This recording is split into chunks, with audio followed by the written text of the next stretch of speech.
Hi, everyone. I'm Meadows, and I am happy to be here and to tell you a little about the new Alabama STEM Council. I'm going to take a quick run through it, and I promise you toward the end, we will take care of the T in STEM, since this is a computer science conference. And then there should be plenty of time for question and answer. So as we go along, if you have questions, post them in the chat, and then we will circle back to them at the end. But if I'm going to go ahead and go through the whole overview, which it shouldn't take that long, and then we'll circle back to your questions.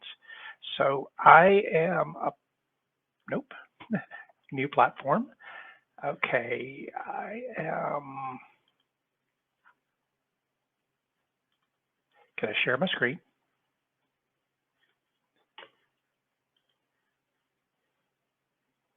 And let's see, so I hope that's working. Amanda, I cannot see the chat or anything, so jump in if it is not working. So, and let me know if there's a screen sharing problem. So the Alabama STEM Council, we are just beginning our work. You may or may not know that we've only been around since September, so not even a full year. Here is what we do, 3 things. So improving STEM education, that would be K-14, K-16, maybe even beyond that. Helping especially middle schoolers and high schoolers understand the careers that can be theirs in STEM, the great jobs they can have. And then that STEM education pipeline should yield STEM workforce development across Alabama. So 3 big buckets that the STEM Council works in.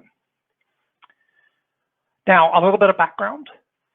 So the STEM Council grew out of this document, which you can easily find online, the Alabama Roadmap to STEM Success.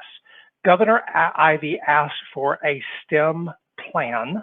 I was privileged to be on this group, and we submitted this plan to her, and she accepted it in November 2019. Recommendations in 6 different areas. And like I said, you can find all that online. But one of the recommendations was that Alabama needed to have a STEM council. Other states around the nation have STEM councils. Iowa is the STEM council we are modeled most after. Utah has a STEM Action Center. The state of Washington has Washington STEM. So you could look at those if you're curious to find out what other states are doing. The STEM Council then went before the legislature around this time last year, but as you know, COVID shut down the legislature. The STEM Council made it through the House, but not through the Senate. So I think all of that is why Governor Ivey decided to form the STEM Council by executive order. Again, as executive order number 721, you can find it online very easily. But it gives this whole set of recommendations. I know that's really small print. I'm going to break them down for you in a second. But it's clear and online if you want to dig in and find out what the STEM Council does. So in September, the STEM Council started. And then I came on board in November. I'll tell you a little bit more about that. But here is who makes up the STEM Council. You'll see in the center there's an executive committee. And then there are members drawn from the 5 areas in that spoke. 49 members total, meets about 3 times a year. And the STEM Council, if you're familiar with AIDT, that's where we're actually located. And that's in the Alabama Department of Commerce. You can see in the spoke design, in the spokes, that we pull people from 5 different stakeholder sectors of Alabama's STEM education and STEM workforce. We are governed by an executive committee. You can see some facts there, 9 members, 1 member from each congressional district. And these are the names of the committee members. And you can probably see a familiar name right here. So you have got in Dawn Morrison, of course, a great computer science advocate at the table as we make decisions about STEM. Also, if any of you happen to be in the session, the previous session about the STEM, about tech needs, Cherise Stokes led that. Cherise Stokes is also on the executive committee. The STEM Council has formed 6 working groups. I'll tell you about those in a little bit. They are doing work right now. And then an executive director. The executive order allows the STEM Council to hire an executive director. That brings us to me. So I joined, as I said, on November 20th. I'm the interim executive director, but I'm actually a UAB professor. I started my career as a science teacher, and I've spent so I was a chemistry and physics teacher, and then I've spent most of my career at UAB teaching science teachers, and then in the last decade, expanding my expertise to math education, as I led a project called UAB Teach, which was building a new generation of STEM teachers, both science and math. So I had to up my skills in the area of mathematics and figuring out how to teach. A couple of other things. I think the biggest thing is some of you are science teachers who remember inquiry-based science. That's where I really hung my hat on in my career. And one of the things, and we can talk about it during the Q&A session if we want to, is that inquiry-based science, or the science and engineering practices, if you want to think about those, or the mathematics practices, if you happen to come from a math background, to me, those are workforce development. If we have kids learning with the science and engineering practices, the SEPs, the math education practices, or something like that in a computer science classroom, they are going to be ready for the workforce. Now, I've mentioned the fine print before on the executive order. Here's a lot of that fine print. Again, it's still too small, but I'm going to break it down even more for you. But before I do that, the text in the green is one of our core values as a STEM Council.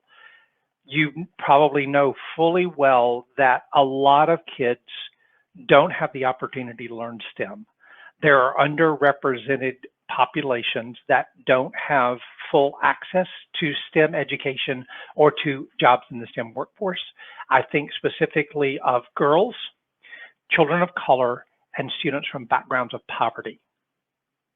So the STEM Council is focused from the start on reaching underrepresented populations. Now, what are the areas that we work in, and according to the responsibilities the governor has given us? First, communication. The STEM Council is going to communicate with parents, the public, legislators, business and industry, the value of STEM, the value of STEM jobs. And then also you can see in the lower right here, STEM data, how we're doing, and then also annual reports just on how we as a STEM Council are doing. So that's the first big area of our responsibilities, communicating STEM and its value to basically everybody in Alabama. Second thing is identifying high quality programs and scaling them up. You'll notice some things here. Evidence-based interventions, we want data behind it. We want to be able to see what works and know how it works, so that when we're saying to middle school teachers, to elementary teachers, to any educators or after school programs, these are the things that really work. Third area, career exploration. I've been doing a listening tour with Alabama Business and Industry, and we are beginning to see that what they are realizing is a lot of kids don't even know STEM jobs are out there, good STEM jobs are out there. So kids can't find a STEM job, go into a STEM job if they don't know it's there. So we're realizing we need to do much more in Alabama schools, especially with middle schoolers and high schoolers, for them to know the good jobs that they can get in their life if they have a good STEM background. The last area is evaluation. Helping to evaluate, and so I mentioned before the data of what works, but then also helping to get good quality evaluations of Alabama programs, education. So again, so we know what works. So those are the 4 areas of our responsibilities. And in this first year, we've organized ourselves around 6 working groups. I'll let you take a moment to look and see what those working groups are. Some of them are going to sound familiar. Evaluating STEM, communicating STEM, STEM workforce development, scaling up. So finding programs that are working and scaling them up. Maybe they're working in one community in Alabama and they need to be scaled up across the whole state. And data, finding the data and how do we know the data on STEM. And then a special emphasis this year is on early numeracy and math coaching. How do we help kids get out the gate in early childhood and the lower years of elementary school so that they are learning math well. Our year 1 goals, you can see those listed there. I've mentioned that I am interim executive director. The goal is to have a permanent executive director on board by the end of this year. And then the working groups that I was talking about, they've already submitted their progress reports on time in March, and their final report is due July 1st. Now about that T. So let's circle back there. Everything I've given you thus far is the big picture of STEM. So T, the technology part of it. You can probably tell from my background that I've got a lot to learn in this area. So I have, as I've done that listening tour of Alabama business and industry, I've heard a lot of things about technology, about computer science that I just wanted to pass on to you now because I'm learning. First thing, you know that in Alabama we have IT courses, especially in high school. One of the business and industry leaders said it's good to have IT courses, but those courses need to have computer science built in them. He was real emphatic about that, and he leads a large technology group. So you as computer science teachers, I thought you may be interested in knowing that we've got technology leaders who say we shouldn't have this separation between IT courses and CS courses. Another thing that struck me was some of the industries, this second bullet that talked about business and industry, how some of them are pivoting to automation because of a lack of the skills they needed in their workers. And I remember a poignant story from one of the business leaders that I talked to. She ran pretty much a smaller firm, smaller manufacturing firm, and she is pretty sure she's going to have to automate to save money. And she knows that that's going to displace some of her workers, and she feels bad about that. But the skills aren't there among her workers to stay competitive. Third point, I really liked this one.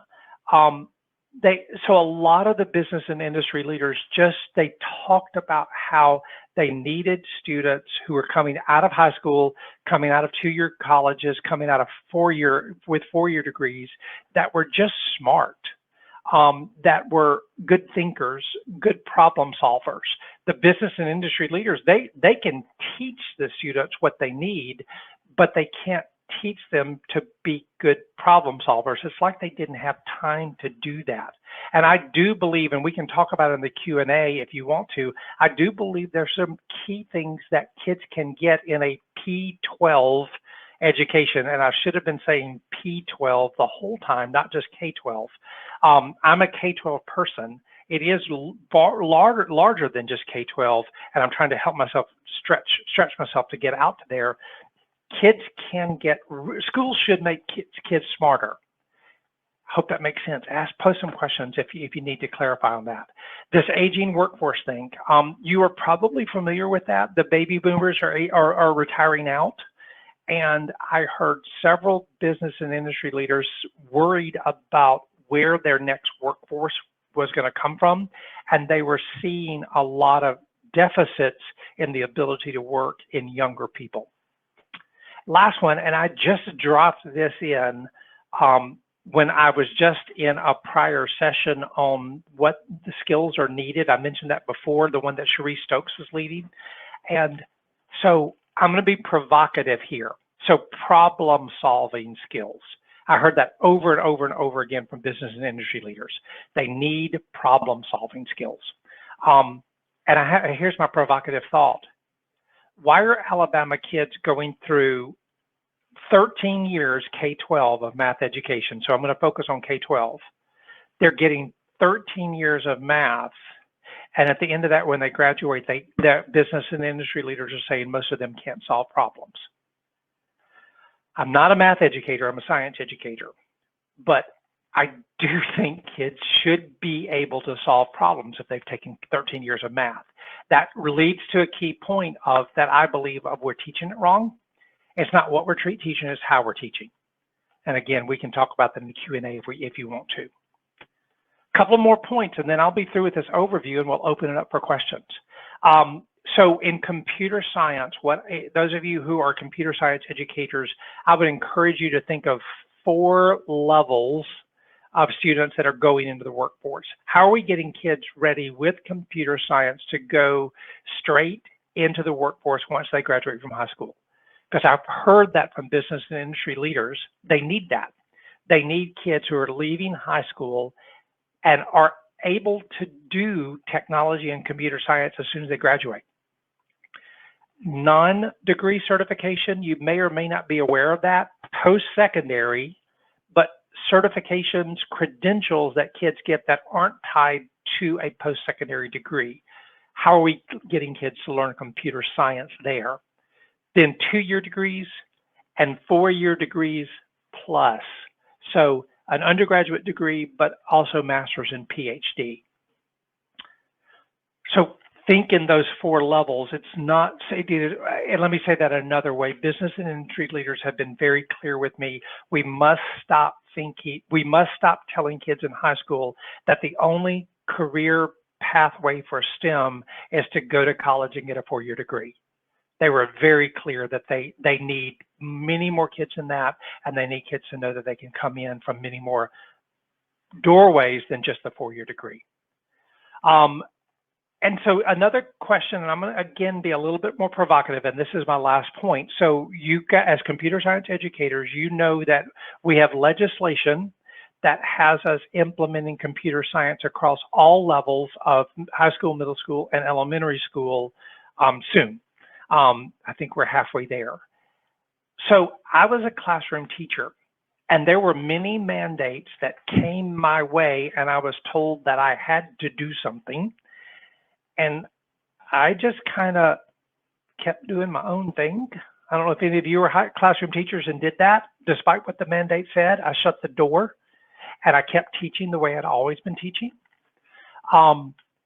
So one of my concerns, and I would love any of your feedback on this, one of my concerns is we have a mandate to put computer science into every school, but how do we move that mandate to a classroom reality where all kids in every single school really are learning computer science well? They have the opportunity to learn it.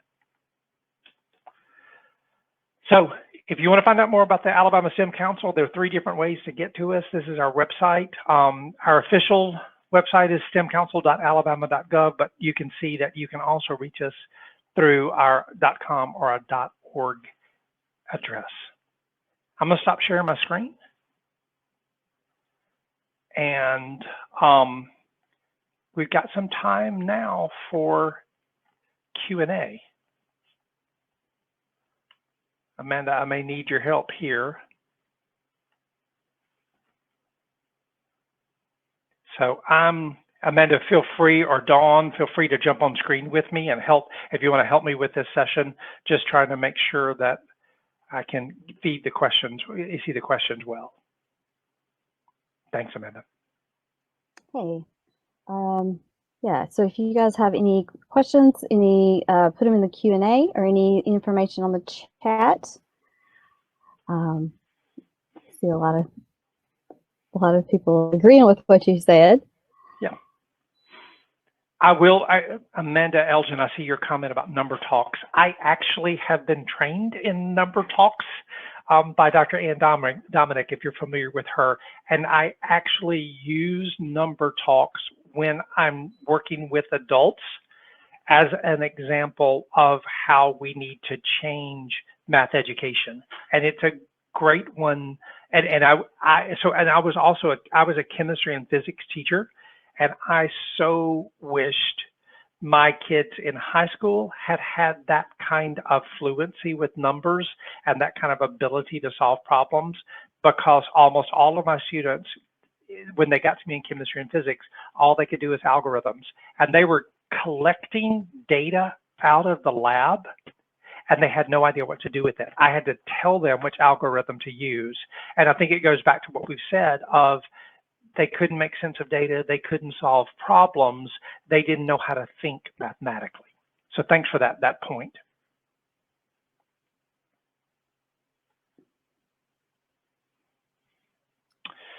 Tim, Dawn, I don't know if you're still around, but I see Tim Wilkinson's questions about in-depth training they plan to offer educators, older educators in reference to CS. Dawn, if you or Amanda, if you know, if y'all can address that, that would be great. Yeah, we have a couple of workshops coming up. A+ College Ready has CS Fundamentals that's coming, and AMSTA has a new program that they are going to be rolling out too. So those would be some really good trainings. Also, I'm kind of working on some ways we can do some like follow-up trainings and some ways to reach out to elementary school teachers, because it's a lot to put on you guys. So we will definitely have some support coming through over the next few years, and you can always email me as well. Any other questions? And Carol, thanks for your comment about what A+ College Ready is offering. All right, I have another thing about the problem-solving skills.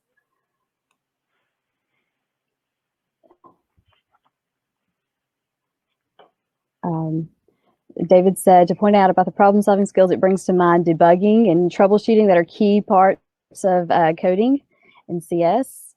So yeah. Teachers will not, just kind of, Tim's putting some more stuff about that. Teachers in elementary school are not going to need to take the praxis on computer science.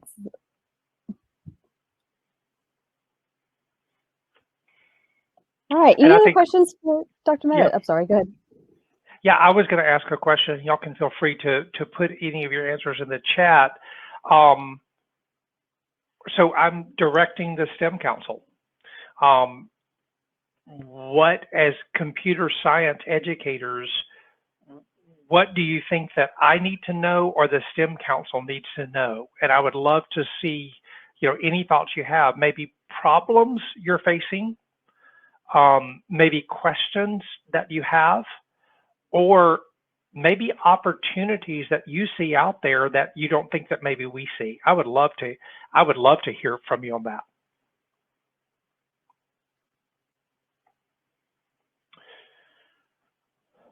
Mary Lou, I see your question about what the next year in the STEM Council. I can talk broadly about that. What we are thinking about, and it looks like the direction that we're going is, many of y'all are probably familiar with the Alabama Workforce Council, or Alabama Works. It's 7 regions around the state, and we are seeing that the STEM Council wants to begin working regionally to build that STEM education, STEM workforce pipeline. Let me play that out a little bit more. P16, if we have a strong STEM education pipeline, we're going to have the STEM workforce we need. I really believe that. But when you look around the state, the status of that STEM education pipeline is different. That's probably no surprise to y'all as Alabama educators. It's different. There's some spots that are going to have a better pipeline already built. They're going to have some spots that don't have the resources yet for that.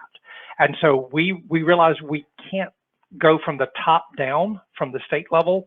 We want to partner with the regions, both business and industry leaders and education leaders, to figure out the changes that need to be made region by region. And I think that's the key challenge in front of the STEM Council in the year ahead, figuring out what's working and what's not, and how we can help find the resources to begin improving STEM education so that Alabama has that STEM workforce that it needs.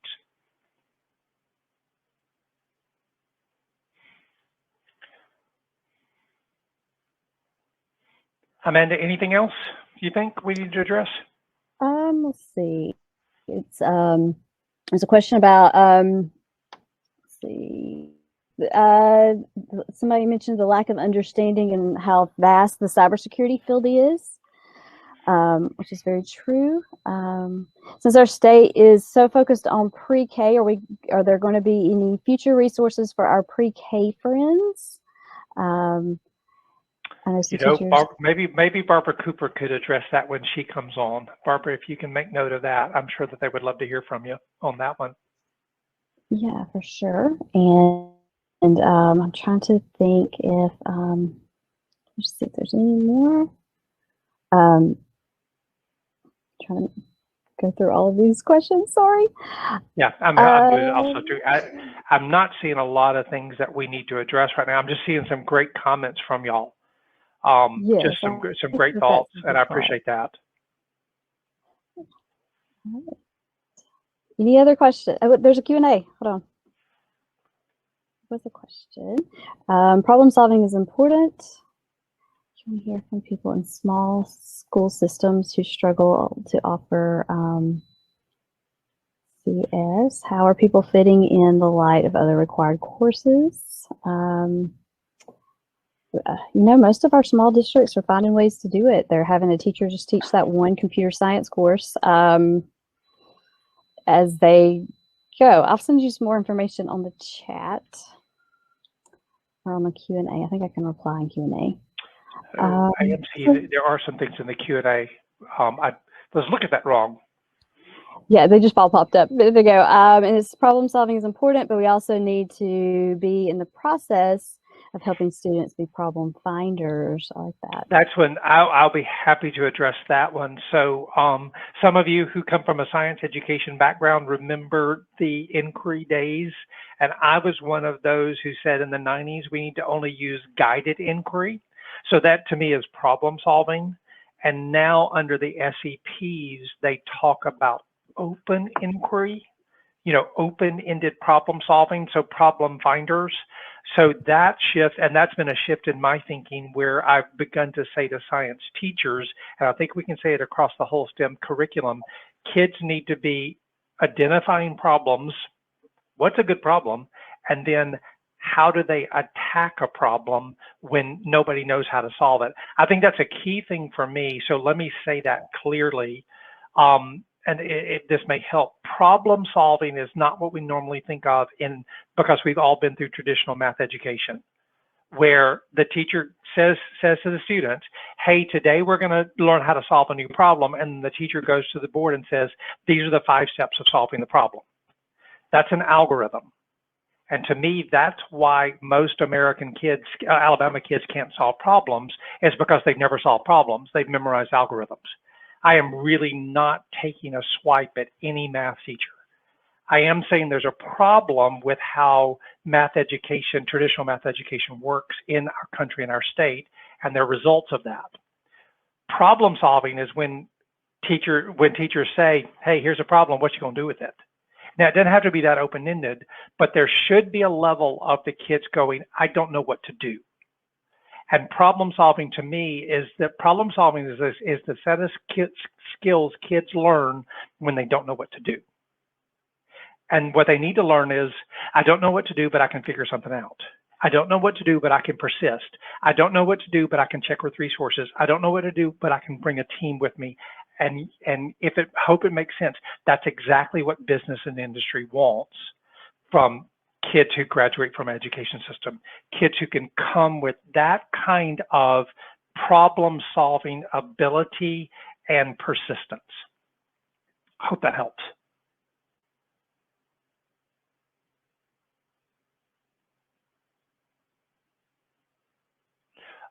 Amber, I see your question about helping school administrators. Yes, absolutely. I just personally, for me, right now where I am, I think that's the next key step. Now, I may be wrong on this, but my working theory is a lot of school administrators, principals, and superintendents don't really understand what STEM is, how it should be taught, and its value. Now, I'm not bashing. The reason why I think that's true is most of them are like me. They came from an age where STEM wasn't there. So we're all having to try and figure this out. And I think what I'm thinking the STEM Council is going to be doing is putting business and industry leaders at the table with education leaders so that education leaders see the mandate for change. And then what I know is I can step in, great computer science educators like you guys can step in with those education leaders and say, this is how we do this. But I think what education leaders need to understand is the mandate for changing. We've got to change what's going on in STEM classrooms P12 for our kids to be ready.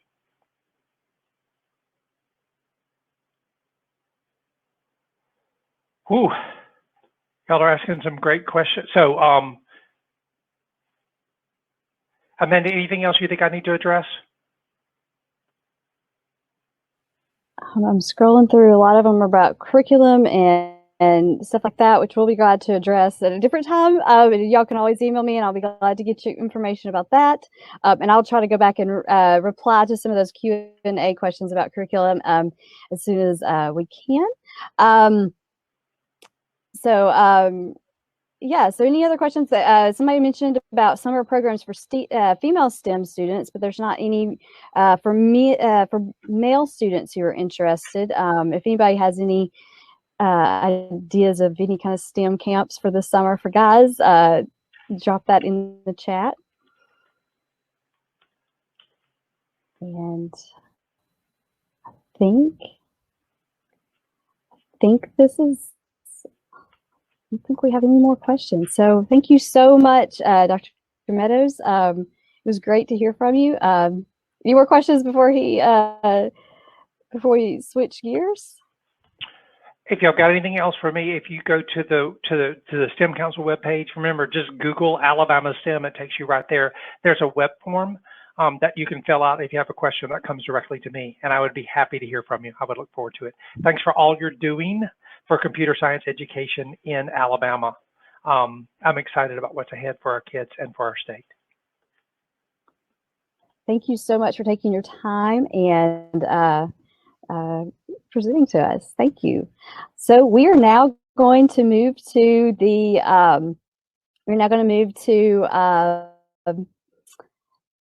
awards ceremony. And Dr. Cooper, if you can go ahead and click the button to share your screen.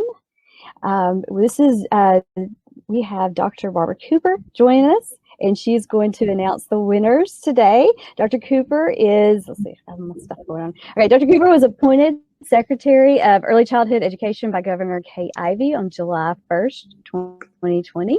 She has served with the Alabama Department of Early Childhood Education since 2018, helping to administer the nationally recognized high-quality Alabama First Class Pre-K program. She previously served with the department's director of the Office of School Readiness and the Birth to Grade 12 advisor for the Alabama Governor's Office of Education and Workforce Transportation. Prior to joining the department, she was appointed by the Alabama State Board of Education to serve as the Chief Administrative Office during the Montgomery Public Schools intervention, where she worked to improve leadership and governance. Dr. Cooper's administrative career is extensive, as she has previously served as Deputy State Superintendent and Chief Academic Officer at the Alabama State Department of Education, Deputy Superintendent of Huntsville City Schools, Chief Equity and Engagement Officer of Aurora Public Schools in Colorado, and Principal with Denver Public Schools. She has teaching experience ranging from elementary to teacher to do an administrative instruction. Dr. Cooper has served alongside Dr. Gray as co-chairs of the Governor Ivey's Computer Science Advisory Council since 2017 and has remained committed to broadening the CS in Alabama and providing the annual Governor Ivey CS Summit. So thank you so much for being here, Dr. Cooper, and she is going to announce winners from the app challenge. Great. Thank you so much, Amanda. Can you see my screen? I cannot see your screen yet. I just see you. Okay. Let's see.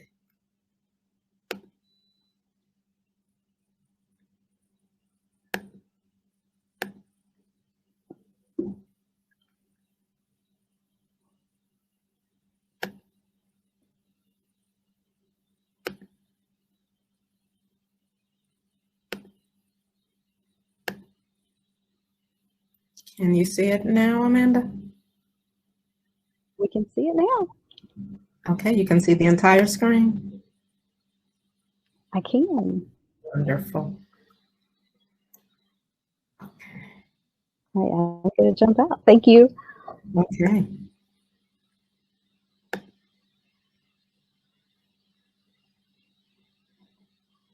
Okay, good afternoon. We have had a wonderful virtual computer science summit and Governor's App Challenge today.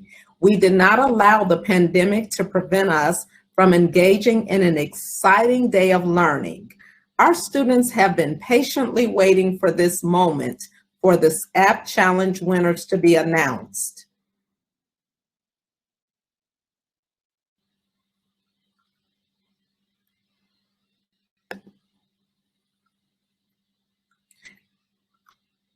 Several years ago, Governor Ivey decided that she wanted us to add an app challenge to our Computer Science Summit. So we are excited that we have actually had 3 app challenges that allow our students to demonstrate the wonderful work that they are able to do each year. Dr. Meadows just shared with us that one of the things industry influence. Yes. Hey, Dr. Cooper, we can see your notes. Okay.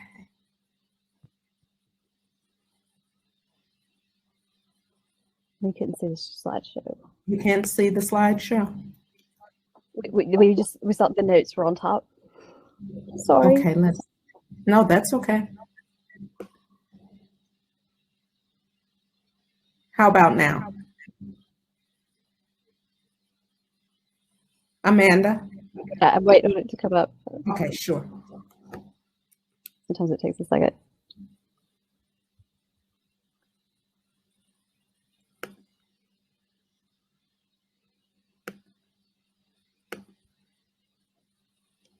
Don't see things.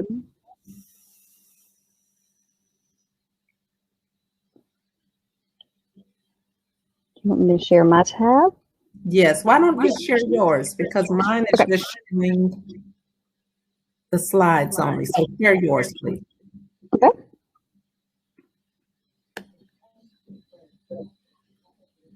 Okay, are you sharing?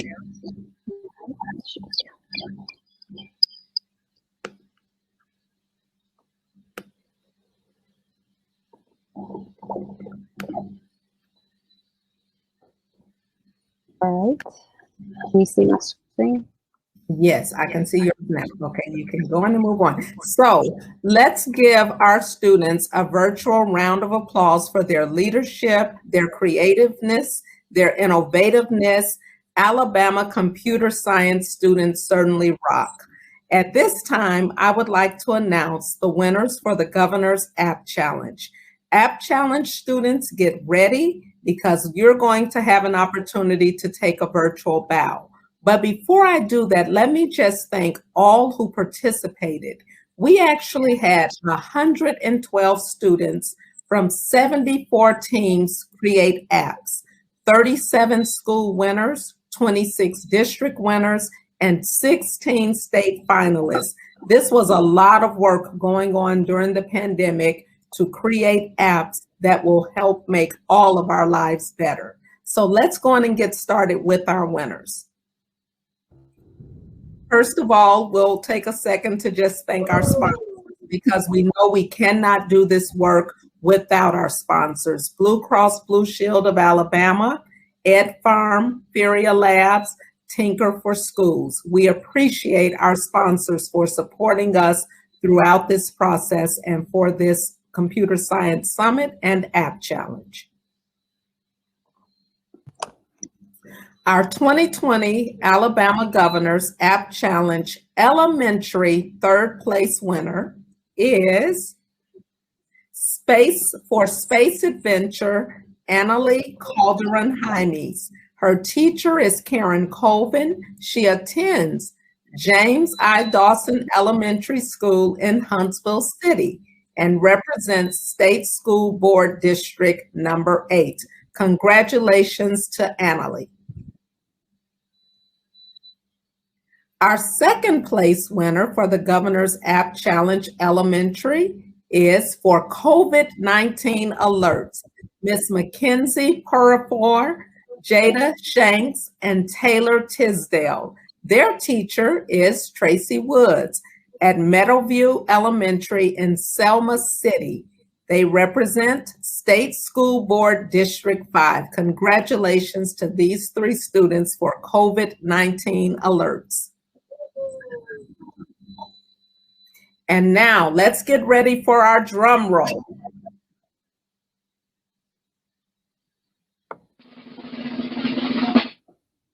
Our elementary winner for the 2020 Alabama Governor's App Challenge is for War Trivia, Hunter Dean and Baker Dean.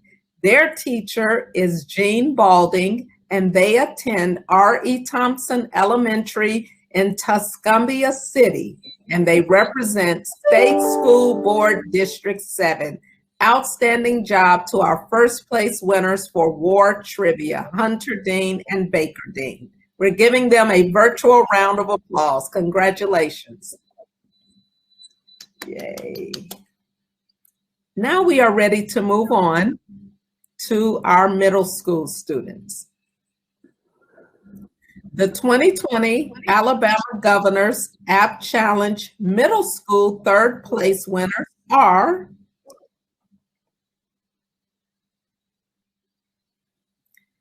for Utilise, Jackson Holcomb. The teacher is Miss Michelle Quinn. Jackson attends Northridge Middle School in Tuscaloosa City and represents State School Board District number 4. Congratulations, Jackson, for Utilise.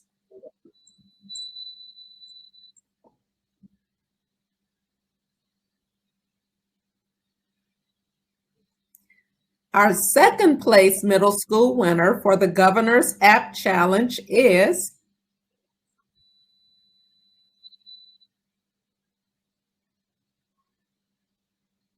for the Maze, Salis Haas. Teacher, Daniel Williams, Huntsville Junior High for Huntsville City. This student represents State School Board District 8. Congratulations to Salis Haas.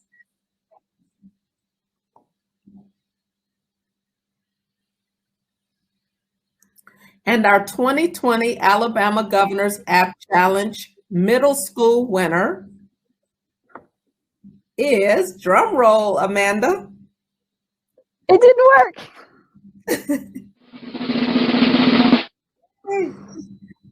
Our middle school winner is for Galaxy Warfare. Our students are Isaac Noel and Hunter Langford. Their teacher is Mackenzie Persons. They attend Saraland Middle School for Saraland City, and they represent State School Board District 5. Congratulations to our first place middle school winners for Galaxy Warfare, Isaac Noel and Hunter Langford. Great job, round of applause.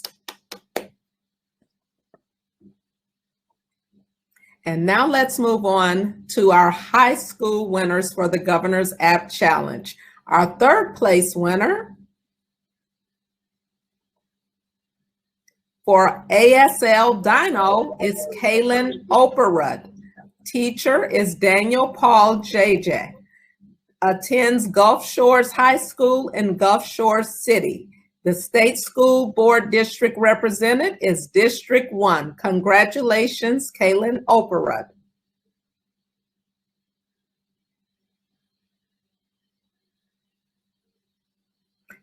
Our high school second place winner for the Governor's App Challenge is for Trivia Ability, Naam Majori, Jawan Rowe, and Keijing Shin.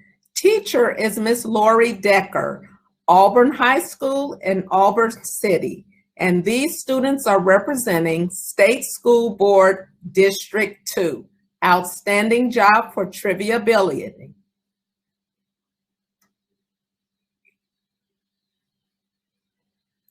Our high school winner for the Governor's 2020 App Challenge, drum roll, Amanda,